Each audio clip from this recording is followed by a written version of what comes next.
this isn't the right song.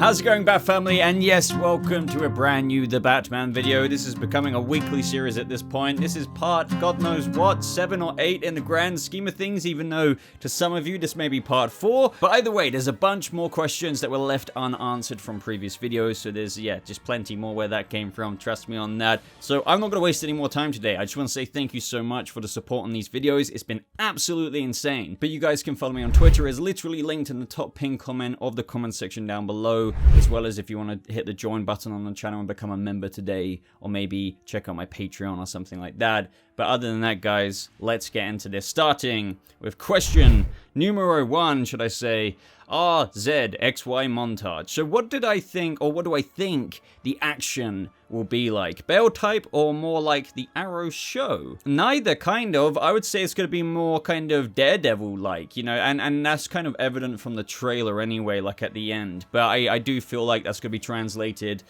throughout the movie anyway, the more we see of it. Obviously, when the time comes, the fight scenes are I think they're gonna try and not necessarily do as many one takes as they can, but something reminiscent of Netflix's Marvel's Daredevil show with the long haul fight scenes. That just adds so much more gravity when it's presented in a way like that. And I feel like that's why the fight scene at the end of the little teaser trailer that we got was pretty epic, because there was no really cuts to it. It was just like bang, bang, bang, bang, bang, and then right at the end, a few more skull cracks almost, and then I'm vengeance. So yeah, expect that kind of level of stuff, the street brawler type. Now, Alizane asks, question for part 4, do you think we will see a Batcave in this movie?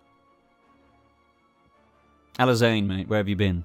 Where have you been, Alizane? What you are seeing on screen right now, Alizane, is the Batcave that we are getting in Matt Reeves' The Batman Trilogy. Just I thought I'd include this in here so you could find that one out. But yeah, I suppose you could have thought it was Bruce Wayne's big bedroom. I don't know. But no, really, yeah, can't wait to see more of that Batcave, because we've only seen little parts of it. And yeah, I want to see every little freaking little plan that Bruce has got in advance for his future Bat gadgets and suits. Yeah, I need to steal some of his schematics. Next question's from Eddie Harrison. Do I think that Rob's Bruce Wayne will have the billionaire charisma of the Bruce in the comics, or do you think he'll be more of a calm, collected, and civil citizen version of Bruce? Very interesting question, because I feel like we've obviously got a lot of Bruce from the trailer in a way, but we still don't quite know exactly what he's like. But we also know kind of what he's like through the way he's acted on set, with set photos and recordings from bystanders of the public and stuff. So I feel like there's going to be a mix of both. I feel like this Bruce is, I don't want to say introverted, but I feel like he's going to be a bit more quiet than, let's just say, Christian Bale's one, who is swimming in the lobby pools of a hotel or restaurant that he wanted to buy. I can't remember what it was, but you get my meaning, right? But I feel like if this Bruce is out in public, we've seen the news try and ask him questions on set, so I think he will be there, he will be present in public, and he will be questioned, I'm sure. But I feel like when he answers questions, let's just say to the Gotham Gazette or whoever, it's going to be fairly posh and like reserved in a way. He's going to be formal, he's going to be proper. And I feel like Christian Bale's had that as well, but that's where he got a bit silly and drunk at times, or at least pretended to be that way. I don't know if we're going to get that side of Bruce just yet. I think that is actually something that this Bruce could develop along the line, because this Bruce is imperfect in so many ways, as Matt Reeves said. For example, I know this doesn't give away that he's Batman, but when he's standing in the church scene and there's a letter to the Batman, I'm sorry, but when every other bystander, or should I say attendee to that funeral, is running away, and you have that one young, brooding, handsome man just staring like this at the Riddler to the Batman card on the current district attorney's chest, Gil Colson. Yeah, I think you need to work on that, Bruce, because it's kind of obvious. It's like, well, why isn't this man running away? I don't know. That, as I said, it doesn't give everything away that he's Batman, not at all. But I think this Batman and this Bruce, should I say, has got a lot to learn with the public perception of him. So I think he will have charisma. I think he'll be kind of reserved. I don't think he's going to be timid or shy, but he's going to deliberately not quite know how to act. And that is something we will see him, I think, get experience in, should I say, along the trilogy. Next question is from the Revival. Boba, do you think that this movie could possibly be the start of a new DC extended universe, or DC cinematic universe, whatever, or a reboot of it, taking place on Earth 2 and starting with this movie, The Batman, and possibly being connected to J.J. Abrams' Superman? So long story short, I'm going to say no. Obviously, I can't confirm that, you know, J.J. Abrams' future potential black Superman, what, you know, could be a part of this world. Like, I can't confirm or deny that, but I'm just going to say no, because Matt Reeves is very much so got his little pocket universe here. I definitely don't think it's going to be a reboot. That is what the Flash movie is going to do for the DC EU side of things, like your question initially asked. That's going to solve so many retcon and issues that the studio execs or whoever want to kind of start again, you know, start a new game plus mode. They're not going to get rid of everything. Gal Gadot's still going to be Wonder Woman, so is Zachary Levi as Shazam, but yeah, there's going to be differences. For example, Ben Affleck's Bruce Wayne's probably going to go beep, like goodbye. However, that doesn't mean that Matt Reeves' The Batman is going to be a reboot. You know, I know what you're trying to say there, but no, I really do. You know, just like how Joker was self-contained as an Elseworlds movie, this is like that. Granted, it's being given more attention and more world building because we're getting a GCPD show, but no, not like not technically its whole cinematic universe to rival that of the MCU, you know, like the DCEU is trying to do, if you know what I mean. Kind of related to that last question from the Laser Brick Lego. Boba, awesome video, by the way, thank you for that, on the previous video, I believe.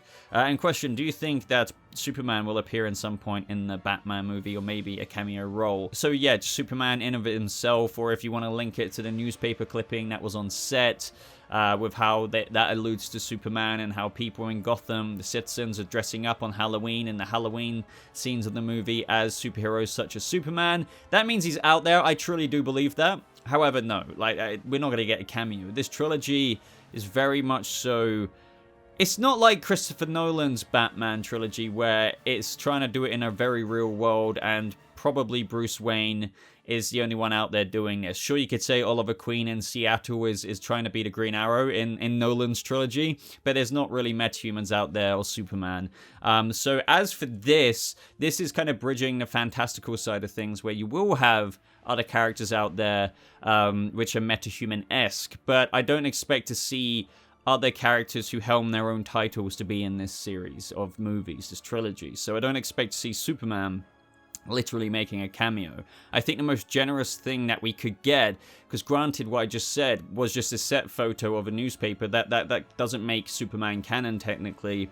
However, Matt Reeves could be very bold and give us an Easter egg of a scene in the movie where the man in the sky, as they refer to in a newspaper that was seen on the set photo, who saved a bus full of children, there's a story like that on the news that Bruce is watching, or maybe the Penguin is watching, and it's just an offhanded comment from a news reporter. That would be really cool, but that's the absolute most I would expect from that. Oh yeah, also maybe a Gotham citizen wearing a Superman suit for a Halloween party. That as well. So Isaac Cotter asks, hey man, I was wondering, after watching the trailer, I saw the darts on Batman's gauntlets are a lot like the talons. Yes, and so I was wondering if you think that the Court of Owls is using Batman to do their dirty work for them, and that is what the Riddler is talking to him about at the end of the trailer. Just a thought, keep preaching, love the bits. Thank you very much, Isaac, for the kind words.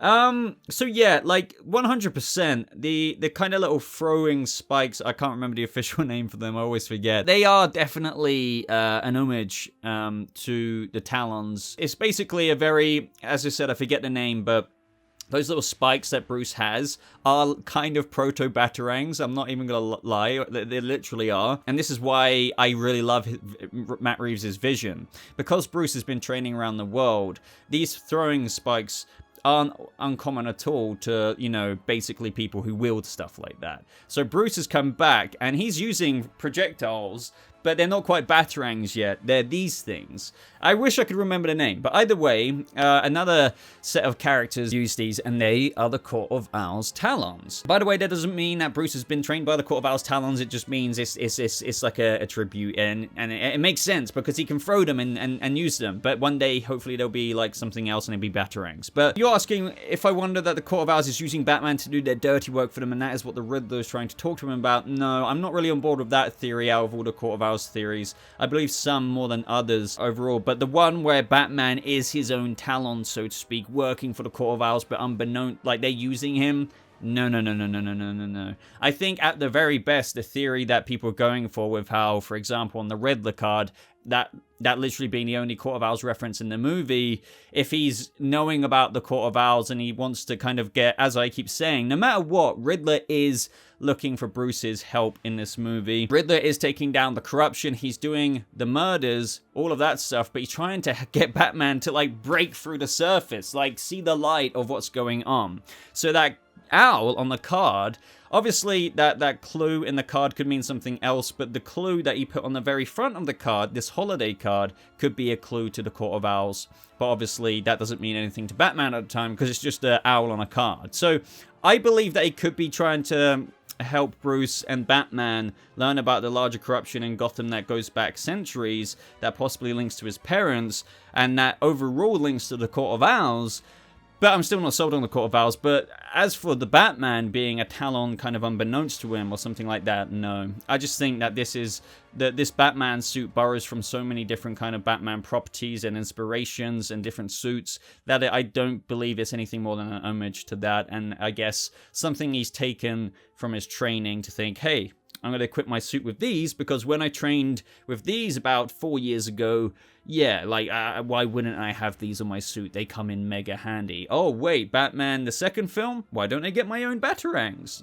That kind of thing. Next question's from Kyle. Kyle McCabe, do you think that we will get a post-credit scene with Joker laughing in Arkham Asylum? My realistic prediction for that is if we do indeed get Joker in the movie, in the ways that I may have spoken about in previous videos in terms of how if he is in this movie, it could be like a really low hearing role in terms of how he's already created in events that precede the Batman, maybe in Batman Year 1, more towards the GCPD show of things, and who knows, as people are hoping, if that's the case, maybe we'll get the GCPD kind of perspective of how the Red Hood gang fell and created this Joker who then maybe created the Drops. But to your accurate question here, which I need to actually accurately answer, the reason why I put that context in is because if Batman goes to Arkham Asylum and Joker is in Arkham, then yeah, I could see, like, if Reeves does indeed plan to use this Joker more in the future movies, 2 or 3, depending which one he will mainly feature in, that there could indeed be a post-credit scene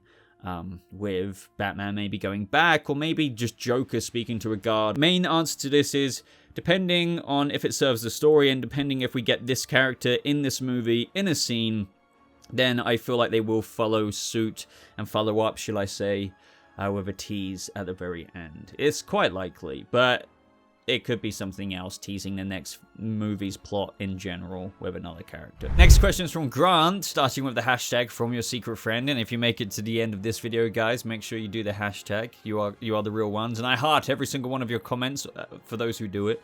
Boba, do you think Bruce will run into Edward and Ashton, but both outside their alter egos, like Bruce meets Edward, not Batman meets Riddler? I don't know. I am all for the secret identity thing and believe it should be an important aspect, especially when it comes to heroes like Spider-Man or Batman. I agree. Do I think that will happen? I think it's unlikely, and if it will happen at all, I think it's more likely... Well, I don't know. No, I don't know. Like, Batman could meet, obviously, the Riddler outside his persona, like just rip his mask off. You know, I'm sure that could even happen. But as for like the Riddler meeting Bruce Wayne, the only possible chance I can imagine that happening is if they really double down that the Riddler in this movie knows who the Batman is, and that could be why he's saying you're a part of this too. I'm not saying I believe that, by the way. It is probably very likely that the Riddler doesn't know Batman's identity, and that end scene could mean something completely different in the trailer when he's talking about, you're a part of this too, how am I a part of this, you'll see. But yeah, I that would be the only conceivable scenario I can imagine where, you know, the Riddler tries to contact Bruce Wayne, considering he's done all these letters to the Batman, there'll be that one where Bruce is like, well, shit. He knows where I am. Like, maybe sends a letter right into Wayne Manor or something like that. But yeah, no, I doubt it. Long story short to your question here, no. So Chris Gaten says, King Matt Reeves, thank you for doing the other hashtag on the other video, I believe. Here's a question for your next video. If this ends up being a trilogy and nothing more, would you prefer all 3 films to take place in his early days, or would you rather have time gaps between films? So each chapter could focus on a different Batman era. Personally, I'd love it if the sequel was set 3 years later and we were in the classic Year 5 mode, when all of the rogues are established, as well as some of the Bat family. Then the finale could be a Godfather 2 type film that cross-cuts between his first and final year as he battles the Joker for the first and final time. So those are some really good ideas. I really like the idea of that latter idea, but overall, I don't think I would want it for this trilogy, just personally and very subjectively speaking. I feel like Reeves, I could be completely wrong here, and maybe I'm going to get confused with what he just wants to do with the first film of the trilogy, but I intuitively feel like he wants to grow this Batman throughout the 3 films. Now, that doesn't mean to say that he can't do it in your way, because that example you just gave gives a full kind of comprehensive, you know, look at Batman's career overall. However, you can still do that learning curve in the first 3 movies over a much shorter period of time, and I feel like that could be what this trilogy is about. Obviously, this first movie is called The Batman, so as you may have heard me talk about before, I feel like, yes, he's Batman, yes, he's dressing up as a bat, and people kind of know about him a little bit now, but he hasn't quite earned the title of The Batman, the Gotham's Batman, the Bat. And I think that's what's going to be achieved by the end of the film. However, I think the second and third film are still very crucial to Bruce Wayne and the Batman's development. And I feel like, I don't know why, I'm kind of leaning more towards the fact that between each movie, there will only be a matter of a couple of months, give or take, maybe more, between events of the films. I kind of want it to be quite cohesive like that. Don't get me wrong though, we could have a bit longer of a gap between the second and the third movie, like a year or something, but I don't think it's even going to go as far as what Nolan did with the time jump that he did in Rises. I feel like this will all be about the younger days and in terms of timeline, in check with each movie, with not much of a time gap in between at all, of these characters experiencing things, growing. Same for Selina, every other character. I think I would just prefer to see the Batman's journey from start to finish across this trilogy, with it ending as him as the Dark Knight of Gotham and everyone knows him. But that doesn't have to mean like years and years and years in between films. I just feel like that's unnecessary, even though I do love the vision you just explained there. With some of them. I mean, they could do that. For all I know, they could end the third film on Year 5. You could still do Dick Grayson and a Robin. Sometimes in his first couple of years or so, he then gets a Robin. So I'm not mega adamant on Robin in this series, but if we are to get one, they could still easily do it, even if Bruce is in the infancy years of his career. Especially if they only introduce, for example, Dick Grayson in the second film to only have him as Robin in the third film. Long story short, I prefer it to take place more or less entirely in his early days. So B-Man asks, from what I've seen from set videos, and if you saw as well, yeah, I remember covering this one, there's going to be a scene where Bruce looks like he's slowly charging at Falcone, but Oswald and his goons stop him. Looks like there's going to be some animosity between Bruce and the Falcone crime family.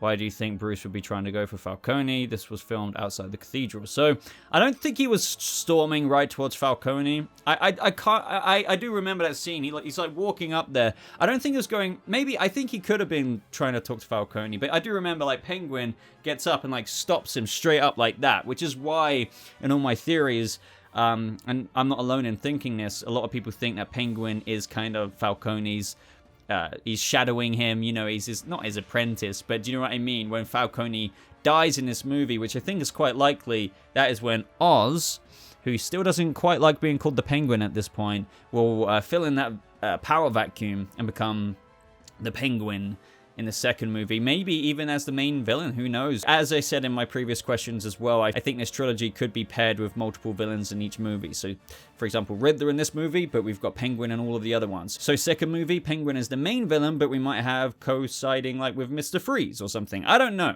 But yeah, back onto your freaking question. I think maybe Bruce could be trying to confront him about something. Yet again, that could be unwise, but an honest mistake that they want to show in the movie, because it's like, you know, Bruce getting involved almost in Batman mode, but in Bruce mode, if that makes sense.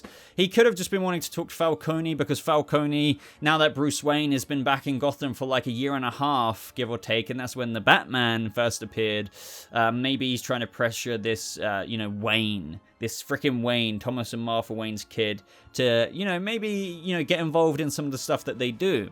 And this could lead into the larger plot as well, everyone, because think about it, one of the theories that is out there in terms of how this movie is about exposing the corruption of Gotham for Riddler, and albeit that he's doing it in a very holiday murdery kind of way, maybe the Falcone knows that the Waynes were involved in the corruption and want him to follow in the steps of his parents, perhaps. I don't know. That's just a wild guess. But it doesn't surprise me at the same time that if you had the opportunity to do a scene with, you know, someone like as big as the mayor dying, there's a funeral, you have all the big, you know, cheeses of the city going in there, Falcone, Oswald Cobblepot, other people as well. Of course, you would have billionaire Bruce Wayne there as well. So I think those characters would naturally potentially interact. And I think just the fact that Falcone, the mob boss, is there, he would just, I feel like, would interact with Bruce Wayne anyway. Do you know what I mean? Like, put Falcone in the room with Bruce Wayne and a bunch of other guests. I feel like those two characters will interact.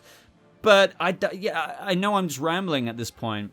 I would need to watch the clip again. But as you said yourself, I think undoubtedly there is some animosity regardless. Like, Bruce, even outside of Batman mode and in Bruce mode, will probably turn his nose up at Falcone in public at any given opportunity, because it's Falcone. But I would be dying to be a fly on the wall in that scene filmed outside the cathedral, yeah, when they're talking, because that's when Bruce starts talking to Penguin.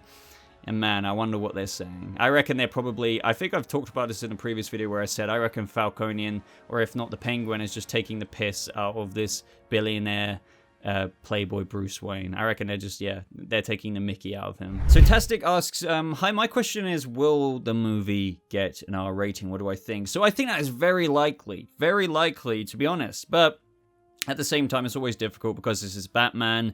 Would Warner Brothers really, you know, I think I've talked about this before in the terms of, you know, at the end of the day, you're going to get some parents who just won't want to take their kids to see an R-rated movie, understandably, because it's R-rated. They can't do that. And, or, you know, that means a lot of ticket sales will not be existent, because inherently people won't go to the movie based on the R rating. But there's a lot of people who still will. A hard business decision to make in terms of maintaining vision. You know, if Matt Reeves really feels like an R rating suits this world, and some of the themes that may be in it definitely coincide with an R rating, that might just have to be the way it is, depending if they agreed with it. So in this movie, you know, we've got a lot of violence.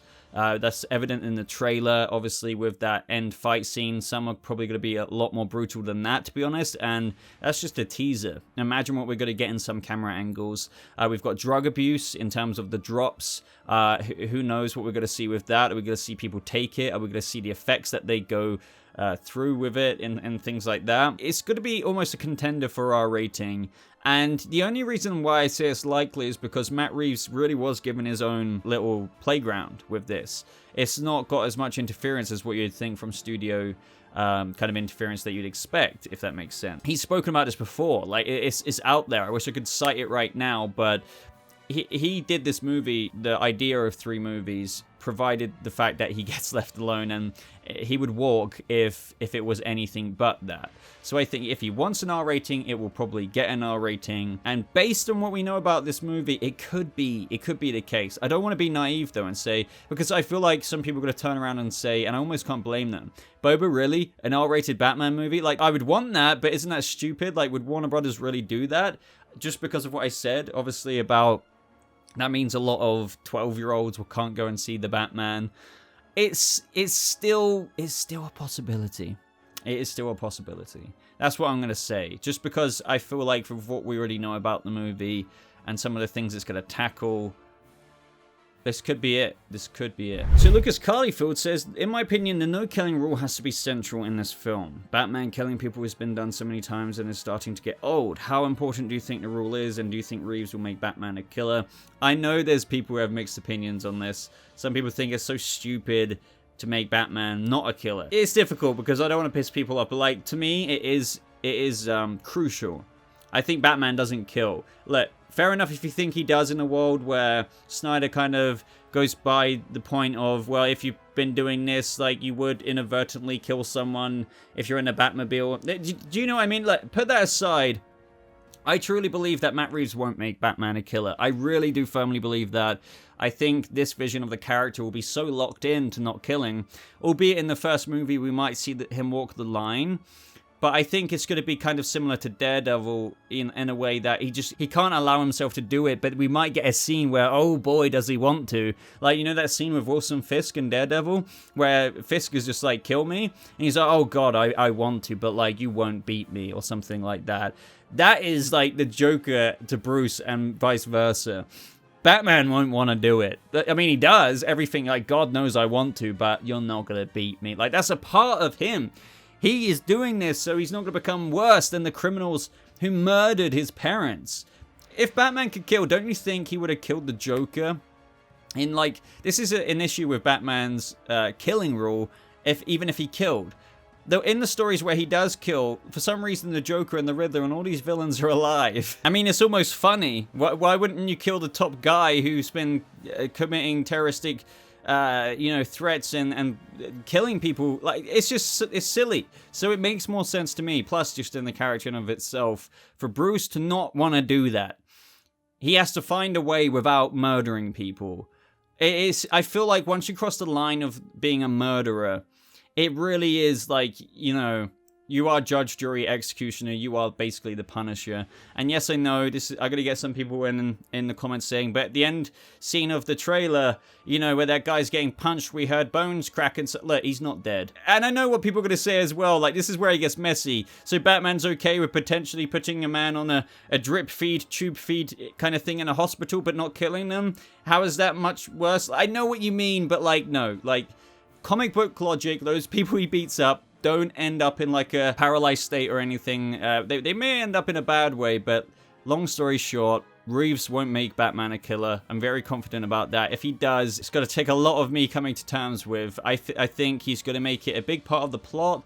Batman ego up there, literally just for me, is a big part of this movie, a big inspiration. A big part of that is him coming to terms with the monster side of himself and killing not being a thing, and the Batman part of him wants to do that, and I have a whole video on that which I really do recommend checking out, by the way. I go into a theory about the Riddler, the end scene with Bruce and the Riddler, but I also go over Batman ego and how it's going to affect this film. I've been talking about this for ages now, I'm rambling quite a bit, but I agree, in your opinion and in my opinion, the no-killing rule has to be central to this film and this iteration of Batman, and I think it will. But ladies and gentlemen, I'm going to leave this video there today. As usual, plenty of questions left over, so I will probably still keep this series up. There is no harm in me doing this once a week or once every couple of weeks whenever I do it. Sometimes have a few month break, but we'll see. But also don't forget, over the coming months we are going to get Batman promo material, so make sure you are subscribed to the channel to get shot-by-shot breakdowns, in-depth breakdowns, you name it, on anything brand new on the Batman. This is the place you want to be if you enjoy hearing me talk about it. Oh man, when it comes to something new, just you wait until I speak about that. If you made it to this part in the video, guys, I would really appreciate it if you proved it by putting in the comment section, along with whatever like comment you were going to post anyway. In this one, it is just hashtag Brucey Baby. It's fairly simple, and I will be hearting every single comment that posts that. Other than that, guys, just thank you so much for watching. I have a blast doing this. I really do. There's some rumors that we might be getting some more Batman stuff soon. Don't ask about it too much. We're going to have to wait and see. But if that is actually going to happen, make sure you're subscribed, as I said. Because apparently there's some promo stills coming. I don't know. I don't want to get you excited for something that I don't know about. It's Matt Reeves' birthday today, so who knows? But either way, guys, if you want to support the channel more, links as always are in a top pinned comment to my Twitter. Follow me there, Instagram, Patreon if you want to pledge and support the channel, as well as the join button. But thank you so much for watching, guys. I hope you all have a lovely rest of your day, and I'll see you members of the Bat family in the next video. Goodbye.